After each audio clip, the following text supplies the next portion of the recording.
Page 40, Nadia's theme. This is a slow piece anyway, but we're real slow anyway. This is a kind of a light, dreamy thing. It's something to fall asleep to. It's not a toe tapper.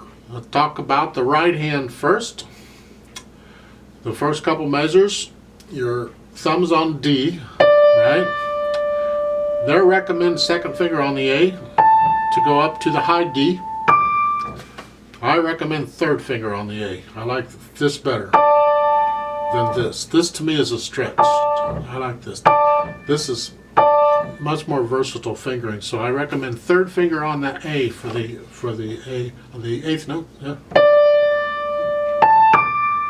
Okay, and then fifth finger on the A. Come back down because you're changing positions from here to here. Then I'll measure 4. Then yes, it's second finger on the D. Okay, now you come down again for measure 6. They're recommending third finger on the F on measure 7. That's good because you're going to need the fourth and fifth fingers for what's coming up. Alright, so you can follow that fingering. Go down to measure 11, the chord. 2, 3, 5, because we need 1, 3, 5 for the other chord, and we're preparing for that.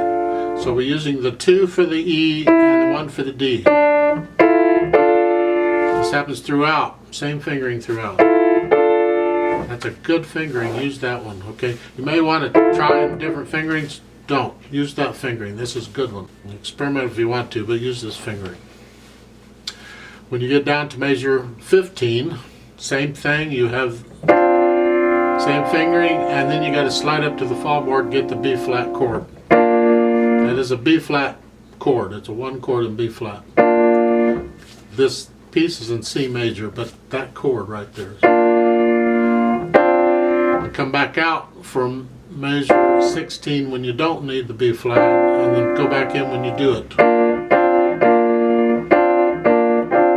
It's dangerous to stay up there, it really is. It's better to come out of here.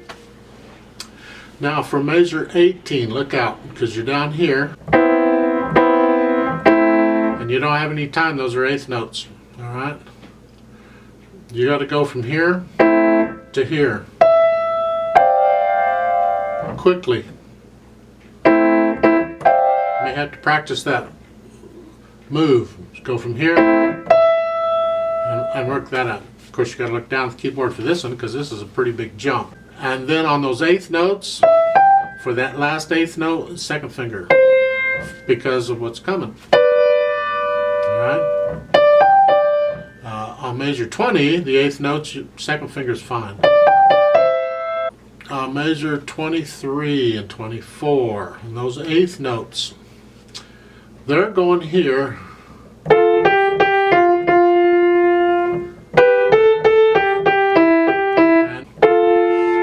You want to use your fingering, go right ahead. I don't like it. I'm going to recommend different fingering because it's safer. It's a surer fingering. We're going to start out with the 1, 3 like they're saying. And we're going to use the index finger on the first G, and then third finger on the second G, index finger on the first F, and then the thumb on the half note F. So it's that. It's a much safer fingering to get all those notes down, all right? On measure 24, start out like they're saying, 2, 4, then the third finger on the A, then fourth finger on the second A, third finger on the G, and then second finger, they're fingering from then on. So that's it. I like that much better. Then on measure 25, look what they're doing. They have a 3, 5,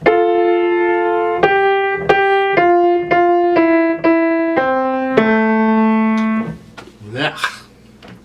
4, and then for the second G a 3, the second F a 3,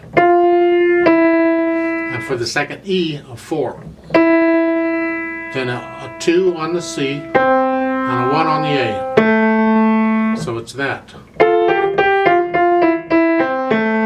To me that's so much easier than crossing over the thumb like they want you to do there. But, So you can experiment with the fingering there and see what you think. For the left hand, you're starting out with the chords. Now keep in mind this left hand has a treble clef at the beginning, right? You would expect a bass clef. Doesn't have to be, obviously. So it's a treble clef, you're up here. They're saying and here for the chords. That's fine, that's fine. Not a problem. You get over to measure 4 on the third chord, the A.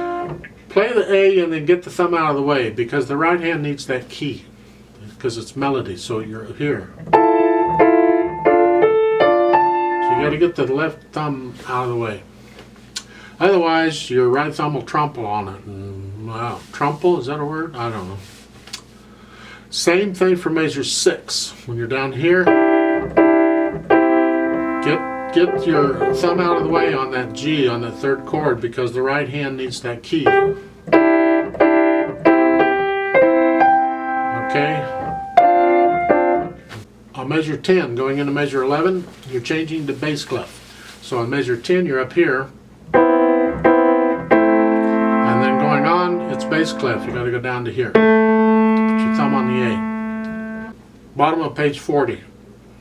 We're looking at the last 3 measures. All right, you're playing the G with the second finger, and then those 8th notes you're coming down.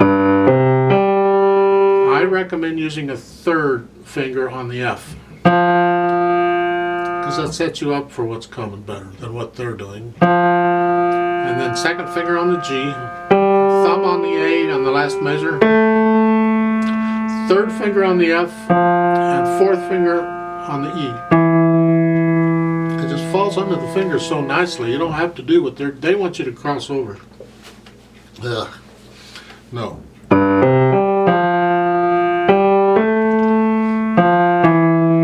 That works fine. Do that. I like that better.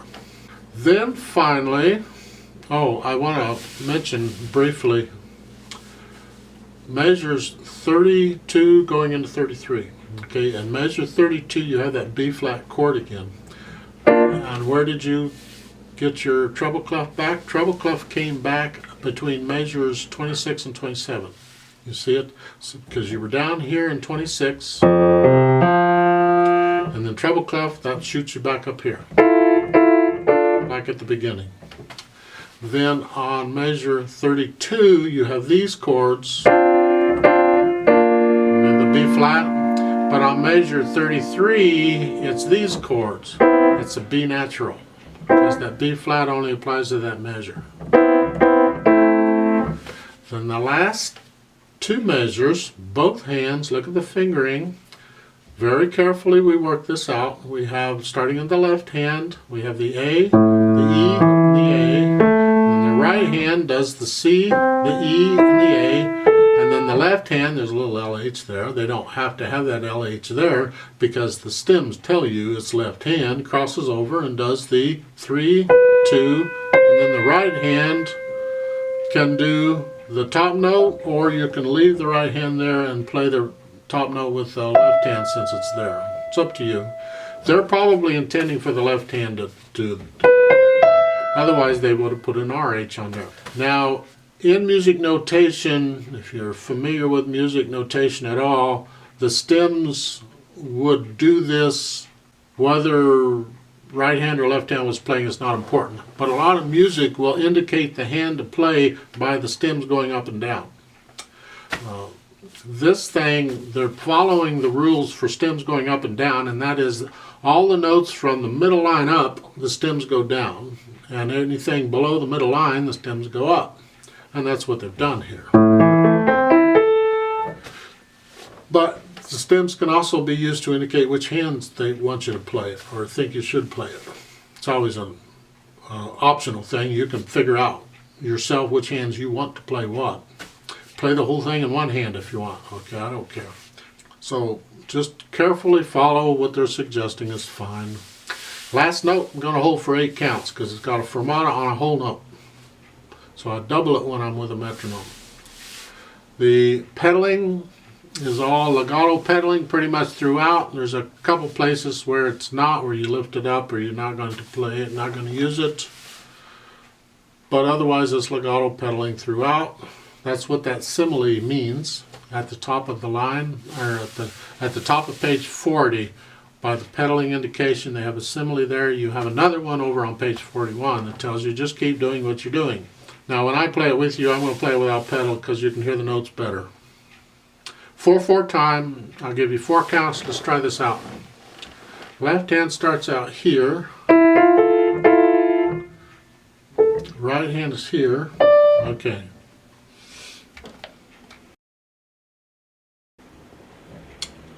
1, 2, ready, go.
Two, 3, 4, hold, 2, 3, 4, off.